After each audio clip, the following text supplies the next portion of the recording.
Radio Tehran, শুরু হচ্ছে বিশ্ব সংবাদ।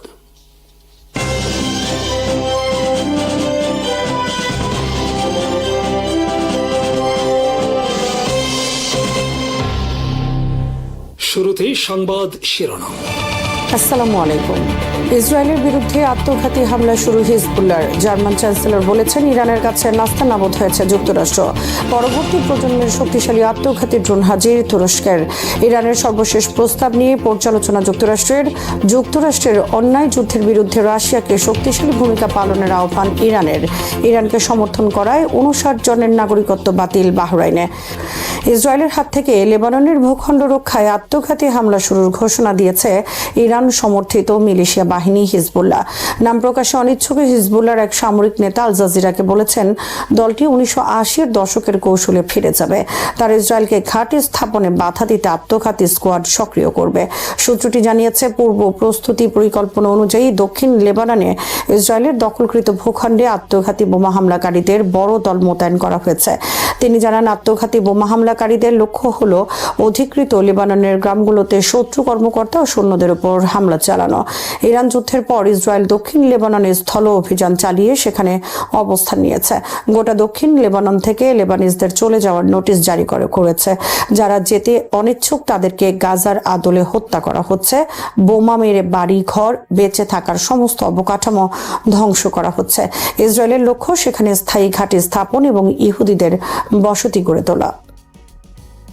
জার্মান চ্যান্সেলর ফ্রেডরিক মার্চ বলেছেন, ইরানের কাছে মারাত্মকভাবে অপমানিত হচ্ছে যুক্তরাষ্ট্র। ইরানের সঙ্গে চলমান সংঘাতে যুক্তরাষ্ট্র বিব্রত অবস্থায় পড়েছে। ইরানি নেতৃত্বের কাছে অপমানিত হচ্ছে যুক্তরাষ্ট্রের নেতৃত্ব। জার্মান চ্যান্সেলর বলেন, ইরানের সঙ্গে যুদ্ধ থেকে যুক্তরাষ্ট্রের বের হয়ে আসার কোনো কৌশল আমি দেখতে পাচ্ছি না। মনে হচ্ছে তারা সবকিছু তালগোল পাকিয়ে ফেলছে। তারা যখন যা মনে চায় তাই করছে। যুদ্ধ থেকে বের হয়ে আসার বিষয়ে তাদের কোনো কৌশল দেখা যাচ্ছে না। উত্তর রাইন ওয়েস্ট ফালিয়ার মার্সবার্গ শহরে শিক্ষার্থীদের সঙ্গে আলাপকালে জার্মান চ্যান্সেলর মার্চ বলেন, ইরান অত্যন্ত দক্ষতার সঙ্গে আলোচনা চালিয়ে যাচ্ছে এবং তারা প্রত্যাশার চেয়েও শক্তিশালী প্রমাণিত হয়েছে। এদিকে ইরানের প্রতি সহানুভূতি প্রকাশ করায় 69 জনের নাগরিকত্ব বাতিল করেছে বাহরাইন। বাহরাইনের স্বরাষ্ট্র মন্ত্রণালয় জানিয়েছে, যাদের নাগরিকত্ব কেড়ে নেওয়া হয়েছে তাদের মধ্যে সংশ্লিষ্ট ব্যক্তিদের পরিবারের সদস্যরাও রয়েছেন। বিবৃতিতে আরও বলা হয়েছে, তারা ইরানের পাপপূর্ণ শত্রুতামূলক কর্মকাণ্ডের প্রতি সহানুভূতি প্রকাশ করেছেন এবং সেটিকে মহিমান্বিত করেছেন। সংযুক্ত আরব আমিরাত এবং বাহরাইন নামে মুসলিম দেশ হলেও তারা মূলত ইসরায়েলের দোসর হিসেবে ভূমিকা পালন করছে দীর্ঘকাল ধরে। দেশ দুটি ইসরায়েলকে রাষ্ট্র হিসেবে স্বীকৃতি দিয়েছে 2020 সালে। যুদ্ধ বন্ধ ও হরমুজ প্রণালী খুলে দেওয়ার বিষয়ে ইরানের প্রস্তাব পর্যালোচনা করছে যুক্তরাষ্ট্রের শীর্ষ পর্যায়ের কর্মকর্তারা। হোয়াইট হাউস জানিয়েছে, প্রেসিডেন্ট ডোনাল্ড ট্রাম্প সহ নীতি নির্ধারকেরা বিষয়টি গুরুত্ব দিয়ে পর্যালোচনা করছেন। হোয়াইট হাউসের মুখপাত্র ক্যারোলাইন লেভিট সোমবার বলেন, প্রেসিডেন্ট ট্রাম্প সকালে জাতীয় নিরাপত্তা দলের সঙ্গে বৈঠক করেছেন। সেখানে ইরানের প্রস্তাব নিয়ে বিস্তারিত আলোচনা হয়েছে। তেহরান যুদ্ধ থামানো এবং হরমুজ প্রণালী খুলে দেওয়ার প্রস্তাব দিয়েছে, তবে এর সঙ্গে একটি শর্তও দিয়েছে ইরান। তারা চায় পারমাণবিক কর্মসূচি নিয়ে যে বিতর্ক চলছে তা ভবিষ্যতের জন্য স্থগিত রাখা হোক। অন্যদিকে প্রেসিডেন্ট ট্রাম্প আগে স্পষ্ট করে দিয়েছেন, ইরানকে কোনোভাবেই পারমাণবিক অস্ত্র তৈরি করতে দেওয়া হবে না। মুখপাত্র লেভিট বলেন, এ বিষয়ে ট্রাম্পের অবস্থান একেবারেই পরিষ্কার এবং কঠোর। হোয়াইট হাউস থেকে বলা হয়েছে, ইরানের সঙ্গে চলমান কূটনৈতিক আলোচনা গণমাধ্যমের মাধ্যমে পরিচালিত হবে না। সহকারী প্রেস সেক্রেটারি অলিভিয়া ওয়েলস এক বিবৃতিতে বলেন, এগুলো সংবেদনশীল কূটনৈতিক আলোচনা, তাই যুক্তরাষ্ট্র গণমাধ্যমের মাধ্যমে আলোচনা করবে না। তিনি জানান, যুক্তরাষ্ট্র এমন কোনো চুক্তিতে যাবে না যা ইরানকে পারমাণবিক অস্ত্র অর্জনের সুযোগ দেবে। রাশিয়ার কাছ থেকে সামরিক ও কূটনৈতিক সহায়তা চেয়েছে ইরান। দীর্ঘদিনের সামরিক সহযোগিতার প্রেক্ষাপটে রাশিয়ার কাছ থেকে সমর্থন পাওয়ার চেষ্টা করছে ইরান। ইরানের পররাষ্ট্রমন্ত্রী আব্বাস আরাকচি সোমবার রাশিয়ার প্রেসিডেন্ট ভ্লাদিমির পুতিন সহ শীর্ষ নেতাদের সঙ্গে বৈঠক করেছেন। প্রকাশিত খবরে বলা হয়েছে, ইরান তাদের বিমান বাহিনীকে শক্তিশালী করার বিষয়ে রাশিয়ার সহায়তা চেয়েছে। তাছাড়া চলমান যুদ্ধে সত্য ন্যায়ের পক্ষে রাশিয়ার শক্তিশালী অবস্থান আশা করে ইরানের পক্ষ থেকে বলা হয়েছে, রাশিয়া যদি শক্ত অবস্থান নেয় তাহলে অন্যায় এই যুদ্ধে যুক্তরাষ্ট্রের পরাজয় অবশ্যম্ভাবী।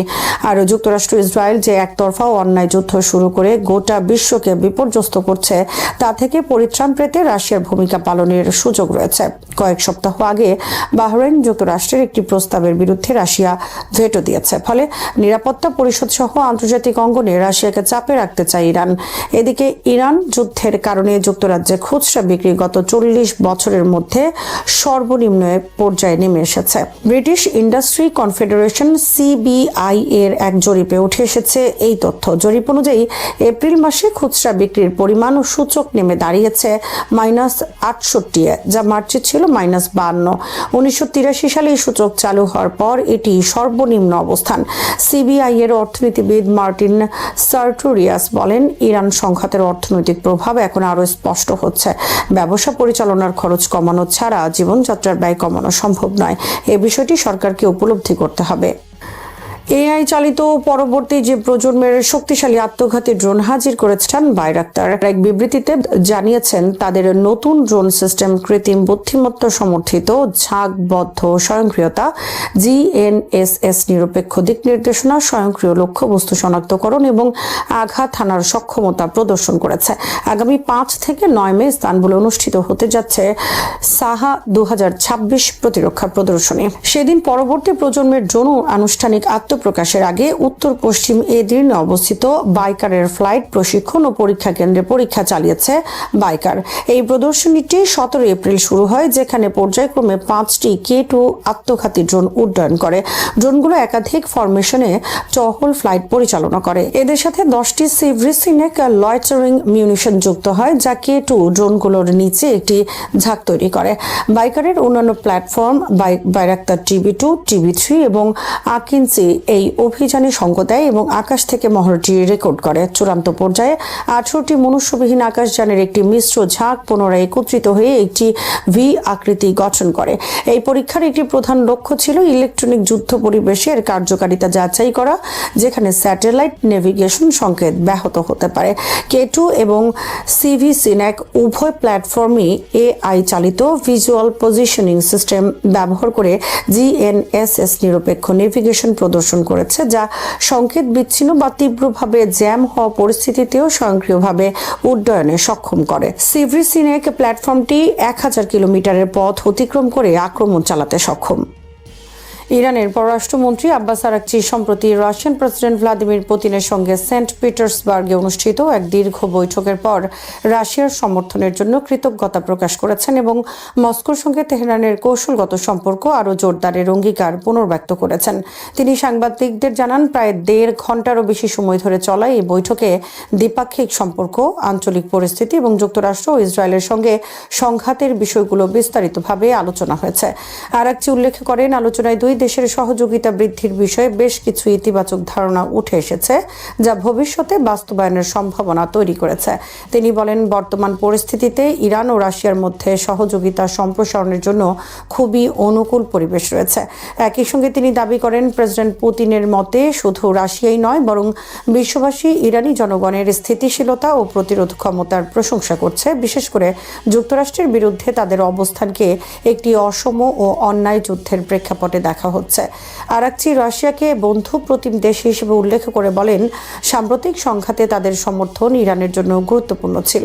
তিনি আরও জোর দিয়ে বলেন, পরিবর্তিত বৈশ্বিক পরিস্থিতিতে ইরান তার কৌশলগত অংশীদারিত্ব রাশিয়ার সঙ্গে অব্যাহত রাখবে এবং এই সম্পর্ককে আরও গভীর ও বিস্তৃত করার জন্য প্রতিশ্রুতিবদ্ধ। এই বক্তব্য থেকে স্পষ্ট যে তেহরান ও মস্কোর মধ্যে রাজনৈতিক, কূটনৈতিক এবং আঞ্চলিক সহযোগিতা ভবিষ্যতে আরও দৃঢ় হতে পারে, যা আন্তর্জাতিক রাজনীতিতে নতুন ভারসাম্য তৈরিতে ভূমিকা রাখতে পারে।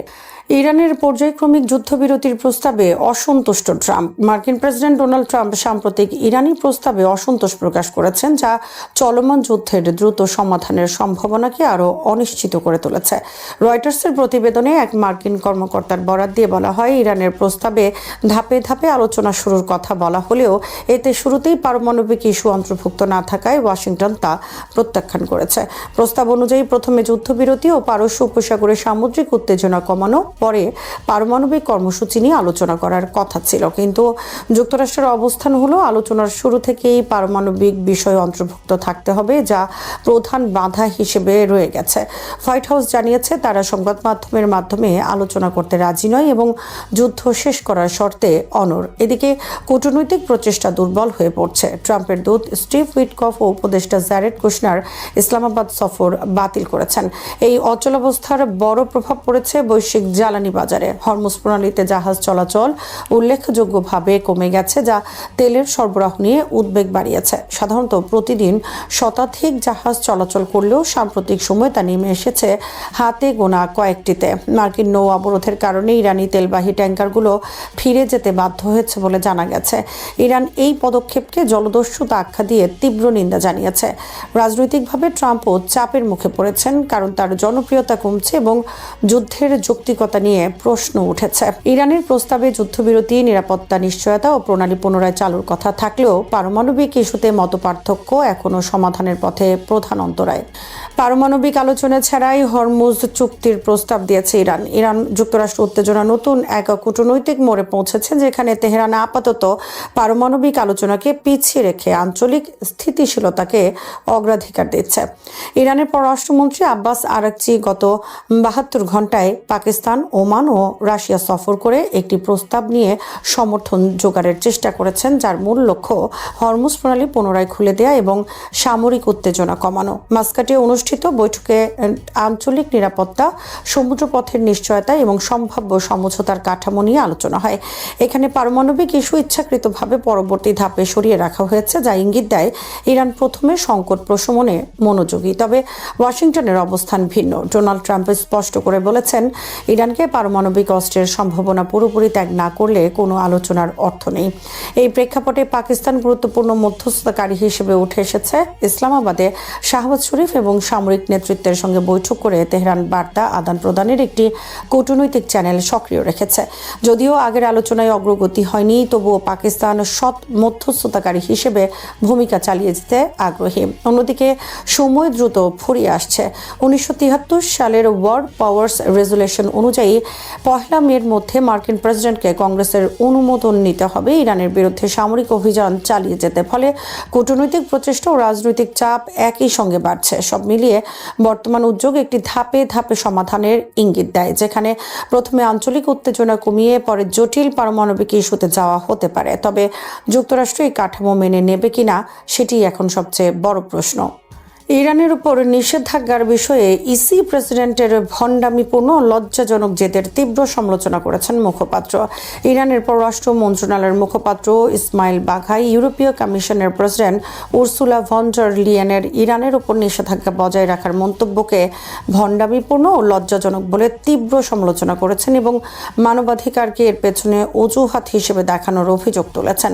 সোমবার রাতে সামাজিক যোগাযোগ মাধ্যমে এক্সে দেয়া এক পোস্টে বাঘাই একটি ছবি শেয়ার করেন, যেখানে ভন ডার লিয়েনের মন্তব্য তুলে ধরা হয়। তিনি সেখানে বলেন, ইরানের ওপর থেকে নিষেধাজ্ঞা প্রত্যাহারের সময় এখনও আসেনি এবং দেশটিতে মৌলিক পরিবর্তন প্রয়োজন। এর জবাবে ইরানি মুখপাত্র ইউরোপের দ্বৈত নীতির করা সমালোচনা করেন এবং আন্তর্জাতিক অঙ্গনে এমন অবস্থানের বিশ্বাসযোগ্যতা নিয়েও প্রশ্ন তোলেন।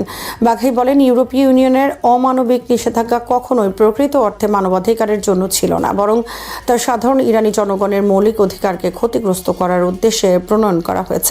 তিনি আরো বলেন, এই ধরনের নৈতিকতার অভিনয় এখন আর কেউ বিশ্বাস করে না এবং এটি কেবল রাজনৈতিক অবস্থানকে আড়াল করার একটি প্রচেষ্টা মাত্র। একই সঙ্গে তিনি সতর্ক করে দেন, এমন অবস্থান ইউরোপ বা তাদের সমর্থকদের জন্য আন্তর্জাতিক পরিসরে কোনো বিশ্বাসযোগ্যতা বয়ে আনবে না, বরং এটি ইউরোপের শাসক গোষ্ঠীর দ্বিচারিতা ও ভণ্ডামিকেই আরও স্পষ্টভাবে তুলে ধরে এবং বিশ্ব রাজনীতিতে তাদের প্রভাব কমে যাওয়ার প্রক্রিয়াকে ত্বরান্বিত করে। ইরানের পক্ষ থেকে এই বক্তব্য ইউরোপের সঙ্গে চলমান উত্তেজনার আরেকটি দৃষ্টান্ত হিসেবে দেখা হচ্ছে, যেখানে নিষেধাজ্ঞা ও মানবাধিকার ইস্যু নিয়ে দুই পক্ষের অবস্থান ক্রমশ আরও দূরে সরে যাচ্ছে। প্রতিরোধ ফ্রন্ট আগের চেয়েও শক্তিশালী ও ঐক্যবদ্ধ বলে দাবি করেছেন আইআরজিসি কুদস ফোর্সের প্রধান। ইসলামিক রেভলিউশনারি গার্ডস কর্পস এর কুদস ফোর্সের কমান্ডার ব্রিগেডিয়ার জেনারেল ইসমাইল কানি বলেছেন, প্রতিরোধ ফ্রন্ট বর্তমানে আগের যে কোনো সময়ের তুলনায় আরও বেশি ঐক্যবদ্ধ ও সুসংগঠিত। তিনি জোর দিয়ে বলেন, এই ফ্রন্টের গুরুত্বপূর্ণ উপাদানগুলো বিশেষ করে লেবাননের হিজবুল্লাহ নিয়মিত সমর্থন পেয়ে যাচ্ছে এবং ভবিষ্যতেও এই সহায়তা অব্যাহত থাকবে। নিজের সামাজিক যোগাযোগ মাধ্যমে দেয়া এক বার্তায় কানি উল্লেখ করেন, প্রতিরোধ ফ্রন্টের বিভিন্ন অংশের মধ্যে সমন্বয় ও সংহতি আগের তুলনায় অনেক বেশি শক্তিশালী হয়েছে। তিনি বলেন, বর্তমানে মূল লক্ষ্য হল লেবাননের হিজবুল্লাহ সহ ফ্রন্টের অন্যান্য শক্তিগুলোকে সমর্থন প্রদান করা এবং তাদের সক্ষমতা আরও বাড়ানো। কানি আরও দাবি করেন, ইতিহাস বিশ্লেষণ করলে দেখা যায় যে জায়নিস্ট শাসন সাম্প্রতিক কয়েক দশকে কোনো যুদ্ধেই তাদের নির্ধারিত লক্ষ্য অর্জন করতে সক্ষম হয়নি। তার মতে, প্রতিটি সংঘাতে তারা কৌশলগত ব্যর্থতার সম্মুখীন হয়েছে এবং প্রত্যাশিত ফল পায়নি। তিনি বলেন, দক্ষিণ লেবাননের সাম্প্রতিক ঘটনাবলী এই ধারাবাহিক ব্যর্থতারই একটি নতুন উদাহরণ। কানির ভাষ্য অনুযায়ী, প্রতিরোধ শক্তির ক্রমবর্ধমান ঐক্য ও দৃঢ়তা ভবিষ্যতেও এই প্রবণতা বজায় রাখবে এবং প্রতিপক্ষের পরিকল্পনাকে ব্যাহত করবে। সবশেষে তিনি প্রতিরোধ ফ্রন্টের ঐক্যকে সবচেয়ে বড় শক্তি হিসেবে উল্লেখ করে বলেন, এই ঐক্যই তাদেরকে টিকে থাকতে এবং প্রতিপক্ষের বিরুদ্ধে কার্যকর প্রতিরোধ গড়ে তুলতে সহায়তা করছে। ইরানের ওপর ইসরায়েল ও যুক্তরাষ্ট্রের হামলার মধ্যে তুরস্কের সাথে ইসরায়েলের বাকযুদ্ধ তীব্র রূপ নিয়েছে। এর মাধ্যমে দুই আঞ্চলিক শক্তির মধ্যে বাড়তে থাকা ফাটল আরও স্পষ্ট হয়ে উঠছে। অনেক ইসরায়েলি বলছেন, ইরানের পর ইসরায়েলের পরে টার্গেট তুরস্ক। সাম্প্রতিক উত্তেজনার সূত্রপাত ঘটে যখন ইস্তাম্বুলের প্রধান সরকারি আইনজীবীর কার্যালয় গত বছর আন্তর্জাতিক জলসীমায় গ্লোবাল সুমুদ ফ্লোটিলার ওপর হামলার দায়ে ইসরায়েলি প্রধানমন্ত্রী বেঞ্জামিন নেতানিয়াহু সহ ৩৫ জনের বিরুদ্ধে অভিযোগ গঠন করে। আইনজীবীর পক্ষ থেকে দীর্ঘমেয়াদী কারাদণ্ডের যে দাবি জানানো হয়েছে, নেতানিয়াহু তাকে একটি উস্কানিমূলক পদক্ষেপ হিসেবে দেখছেন। পশ্চিমা সামরিক জোটের অন্যতম প্রভাবশালী সদস্য তুরস্ক। দেশটির সঙ্গে আমেরিকা ও ইউরোপের দেশগুলোর সম্পর্ক বেশ উষ্ণ। তবে রিসেপ তাইপ এরদোয়ান নেতৃত্বাধীন দেশটিকে হুমকি মনে করছে যুক্তরাষ্ট্রের ঘনিষ্ঠ মিত্র ইসরায়েল। শুধু তাই নয়, মধ্যপ্রাচ্যে ইরানকে ইহুদিবাদী ভূখণ্ডটি যতটা না ঝুঁকিপূর্ণ বলে মনে করে, তার চেয়েও বেশি উদ্বিগ্ন আঙ্কারাকে নিয়ে। ইসরায়েলের সাবেক প্রধানমন্ত্রী নাফতালি বেনেট বলেছেন, কাতারের সমর্থনে তুরস্ক ইরানকে হটিয়ে ইসরায়েলের প্রধান কৌশলগত হুমকি হিসেবে আবির্ভূত হচ্ছে। বেনেট গুরুত্বহীন কোনো ব্যক্তি নন, যিনি প্রধানমন্ত্রী বেঞ্জামিন নেতানিয়াহুর প্রধান প্রতিদ্বন্দ্বী হিসেবে আগামী সাধারণ নির্বাচনে অংশ নেবেন। তার এই কথা কেবল অন্য কোনো শত্রু সম্পর্কে সাধারণ সতর্কবার্তা নয়, তার এই মন্তব্য একটি গভীর উদ্বেগের প্রতিফলন। ইসরায়েল হয়তো এমন এক শক্তিশালী ও সমৃদ্ধ প্রতিপক্ষের সঙ্গে দীর্ঘমেয়াদী সংঘাতের প্রস্তুতি নিয়ে আসছে, যার একটি ঐতিহাসিক তাৎপর্য রয়েছে। কয়েক দশক ধরে ইসরায়েলের নিরাপত্তা উদ্বেগের মূলে ছিল ইরান। তেহরান একটি প্রতিরক্ষা বুদ্ধ গড়ে তুলেছিল, যার মধ্যে আছে ইরানের পারমাণবিক কর্মসূচি, হিজবুল্লাহর ক্ষেপণাস্ত্র ভাণ্ডার এবং সিরিয়া ও লেবাননের অঘোষিত যুদ্ধ। কিন্তু বেনেটের কথাগুলো একটি নতুন অক্ষের ইঙ্গিত দেয়, যার নেতৃত্বে তুরস্ক রয়েছে। দেশটি ন্যাটোর সদস্য এবং যার আছে এক সমৃদ্ধ অর্থনীতি এবং বৈশ্বিক উচ্চাকাঙ্ক্ষা। আঙ্কারা একটি সুন্নি অক্ষ তৈরি করছে, যা ইরানের শিয়া অক্ষের চেয়েও শক্তিশালী হতে পারে, যার মধ্যে সৌদি আরব, কাতার এবং পাকিস্তান রয়েছে। আন্তর্জাতিক রাজনীতির তুর্কি বিশেষজ্ঞ মেলিহা আলতনিসিকের মতে, এরদোয়ান একজন বিচক্ষণ অভিনেতা, যিনি বুঝেন কিভাবে আদর্শকে শক্তিতে রূপান্তর করতে হয়। ইরানের বিপরীতে তুরস্ক বাস্তববাদ বা প্র্যাগমেটিজমের সঙ্গে আদর্শের সমন্বয় ঘটায়, যা দেশটিকে একই সঙ্গে বিশ্বাসযোগ্য এবং অভাবনীয় করে তোলে। ইরানের বিরুদ্ধে ইসরায়েল আর যুক্তরাষ্ট্রের সামরিক অভিযানের বিষয়ে তুরস্কের অবস্থান একেবারেই স্পষ্ট। আঙ্কারা এই ঘটনাকে কয়েকটি পাল্টাপাল্টি হামলার মধ্যে সীমাবদ্ধ সংঘাত হিসেবে দেখছেন না, এমনকি একে মধ্যপ্রাচ্যের দীর্ঘদিনের সংঘাতের আরেকটি অধ্যায় হিসেবেও মনে করা হচ্ছে না। তুরস্কের মতে পরিস্থিতি ধীরে ধীরে বড় ধরনের আঞ্চলিক বিপর্যয়ের দিকে এগুচ্ছে। এর প্রভাব পূর্ব ভূমধ্যসাগর থেকে পারস্য উপসাগর পর্যন্ত বহু দেশকে স্পর্শ করতে পারে। আঙ্কারার দৃষ্টিতে ইরানের উপর হামলার ঘটনা অঞ্চলটিতে অস্থিরতা আরও বৃদ্ধি করবে এবং বড় ধরনের সংঘাতের ঝুঁকি তৈরি করবে। এ কারণেই তুরস্কের প্রেসিডেন্ট রিসেপ তাইপ এরদোয়ান, দেশটির পররাষ্ট্র মন্ত্রণালয়, পররাষ্ট্রমন্ত্রী হাকান ফিদান এবং প্রেসিডেন্ট পরিচালিত প্রশাসনের প্রতিনিধিরা একের পর এক বিবৃতি দিয়েছেন। এসব বিবৃতিতে হামলার নিন্দা, গভীর উদ্বেগ এবং বড় ধরনের যুদ্ধের ঝুঁকি নিয়ে স্পষ্ট সতর্কবার্তা উচ্চারণ করা হয়েছে। সর্বশেষ পাকিস্তানের মধ্যস্থতায় ইরান ও যুক্তরাষ্ট্রের মধ্যে আলোচনার নেপথ্যে থেকে বড় ভূমিকা রেখেছে তুরস্ক। নির্বাচনী বছরে ইসরায়েলি প্রধানমন্ত্রী নেতানিয়াহুকে এখন নিজের ভাবমূর্তি রক্ষা করতে হচ্ছে। ইরানের সাথে যুক্তরাষ্ট্রের যুদ্ধবিরতি চুক্তির ফলে দেশে তার জনপ্রিয়তা কমে যাওয়ার চাপে রয়েছেন। এর প্রতিক্রিয়ায় নেতানিয়াহু এক্সে তুর্কি প্রেসিডেন্ট রিসেপ তাইপ এরদোয়ানের বিরুদ্ধে তার নিজ নাগরিক কুর্দিদের ওপর গণহত্যার অভিযোগ আনেন। এরদোয়ানের সমালোচনা করা নেতানিয়াহুর রাজনৈতিক পয়েন্ট অর্জনের একটি অংশ। দোদুল্যমান ভোটারদের মন জয়েরও একটি কৌশল হতে পারে। একই সময়ে ইসরায়েলের সাবেক প্রধানমন্ত্রী নাফতালি বেনেটও এই বিবাদে জড়িয়ে পড়েন। তিনি তুরস্কের বিরুদ্ধে একের পর এক উস্কানিমূলক মন্তব্য করেন। বেনেট তুরস্ককে নতুন ইরান হিসেবে বর্ণনা করেন।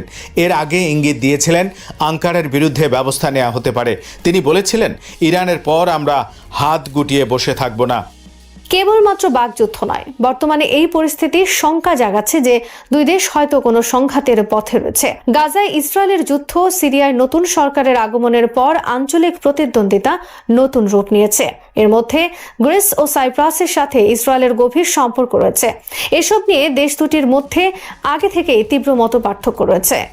তুরস্ক এবং ইসরায়েল যদি কূটনৈতিক সম্পর্ক ছিন্ন করার মতো কঠোর পদক্ষেপ নেয় এবং কোনো সংঘাতে জড়ায়, তবে কি হতে পারে তা নিয়ে এখন আলোচনা চলছে। অনেক বিশ্লেষক মনে করেন, তুরস্ক যদি মনে করে তার জাতীয় নিরাপত্তা হুমকির মুখে, তবে তারা বাকু তিবিলিসি কেইহান পাইপলাইনের মাধ্যমে আজারবাইজানীয় তেলের প্রবাহ বন্ধ করে দিতে পারে। এই তেল ইসরায়েলের জ্বালানি চাহিদার প্রায় 50% মেটায়। 2024 সালের মে মাস থেকে ইসরায়েলের উপর তুরস্ক বাণিজ্য নিষেধাজ্ঞা দিয়েছে। বিভিন্ন জটিল মাধ্যম এবং শ্যাডো ফ্লিট বা ছায়া জাহাজের মাধ্যমে এই তেল সরবরাহ অব্যাহত রয়েছে। তুরস্ক যদি আজারবাইজানকে প্রভাবিত করে এই তেলের চাবি বন্ধ করে দেয়, তবে তা স্বল্প মেয়াদে ইসরায়েলের সংকট তৈরি করবে। তবে বিশ্ববাজারে তেল কেনার সুযোগ থাকায় ইসরায়েল হয়তো তা কাটিয়ে উঠতে পারবে। তুরস্কের আরেকটি শাস্তিমূলক পদক্ষেপ হতে পারে ইসরায়েলি বেসামরিক বিমানের জন্য তার আকাশপথ বন্ধ করে দেয়া। এতে জ্বালানি খরচ এবং সময় বাড়বে, ফলে টিকিটের দাম বেড়ে যেতে পারে। রাশিয়া বা আজারবাইজানের মতো গন্তব্যে পৌঁছানো কঠিন হতে পারে ইসরায়েলের। যদিও কৃষ্ণ সাগরের উপর দিয়ে বিকল্প পথে তা সামলানো সম্ভব। এছাড়া সৌদি আরব সহ অন্যান্য আঞ্চলিক আকাশপথ উন্মুক্ত হওয়ায় তুরস্কের এই নিষেধাজ্ঞার কৌশলগত প্রভাব এখন অনেকটা কমে গেছে। গাজা যুদ্ধকে কেন্দ্র করে ইসরায়েলের উপর বাণিজ্য নিষেধাজ্ঞা আরোপ করেছে তুরস্ক ও ইসরায়েলের দ্বিপাক্ষিক বাণিজ্য অনেকটাই কমে গেছে। তবে কিছু তুর্কি পণ্য এখনও তৃতীয় দেশের মাধ্যমে ইসরায়েলে পৌঁছায়। এছাড়া 2025 সালে কয়েক হাজার ইসরায়েলি পর্যটক তুরস্কে এলেও আঙ্কারা যদি পর্যটন বন্ধ করে দেয়, তবে তাতে ইসরায়েলের খুব বেশি ক্ষতি হবে না। ইসরায়েলের উপর আঙ্কারার প্রভাব সীমিত হওয়ার প্রধান কারণ হল দুই দেশের মধ্যে প্রকৃত পারস্পরিক নির্ভরশীলতার অভাব। একসময় এই বাণিজ্য তুরস্কের জন্য লাভজনক থাকলেও গাজায় গণহত্যার প্রতিবাদে তা বন্ধ হয়ে গেছে। দীর্ঘকাল ধরে আলোচিত ইস্টমেড পাইপলাইন একটি বড় তুরুপের তাস হতে পারত, কিন্তু গাজা যুদ্ধের কারণে সেই প্রকল্প কার্যত ভেস্তে গেছে। বর্তমান সামরিক শক্তি বৃদ্ধি এবং প্রতিরক্ষা শিল্পে বিনিয়োগের পাশাপাশি আঙ্কারা ন্যাটো দেশগুলোর সাথে সম্পর্ক গভীর করেছে। এছাড়া পাকিস্তানের, সৌদি আরব ও মিশরের মতো আঞ্চলিক দেশগুলোর সাথে নতুন করে জোটবদ্ধ হয়ে ইসরায়েলের আচরণকে প্রভাবিত করার চেষ্টা করছে। তুরস্কের বিশ্বাস, ইউরোপীয় নিরাপত্তা ব্যবস্থায় তাদের ভূমিকা আরও বাড়ছে। রাশিয়া ও ইউক্রেন উভয়ের সাথে অনন্য সম্পর্ক বজায় রেখেছে। আফ্রিকা ও এশিয়ায় বাড়তে থাকা প্রভাব ভবিষ্যতে যে কোনো বড় সংঘাত রোধে রক্ষা কবচ হিসেবে কাজ করবে। ইসরায়েল যখন তুরস্ককে টার্গেট করছে, তখন তুরস্ক বসে নেই। ইরান যুদ্ধে পুরো মধ্যপ্রাচ্যের প্রতিরক্ষা কৌশল বদলে দিয়েছে। কাতারের পাশাপাশি সৌদি আরবের সাথে প্রতিরক্ষা সম্পর্ক জোরদার করেছে তুরস্ক। মিশর ও পাকিস্তানের সাথে সামরিক সম্পর্ক বাড়ানো হচ্ছে। ইরানের সাথে তুরস্ক বিরোধে জড়াবে না। ইসরায়েলের বিরুদ্ধে যে কোনো সংঘাতে তুরস্ক একা লড়বে না, সবাইকে একত্রে আনার চেষ্টা করছে। এক্ষেত্রে ইউরোপের অনেক দেশকে হয়তো তুরস্ক কাছে পেতে পারে। ইরান যুদ্ধে ইউরোপকে কাছে পায়নি ইসরায়েল। শ্রোতা বন্ধুরা, বিশ্ব সংবাদে এই ছিল আমাদের সর্বশেষ আয়োজন। সঙ্গে থাকার জন্য আপনাদের সবাইকে অসংখ্য ধন্যবাদ।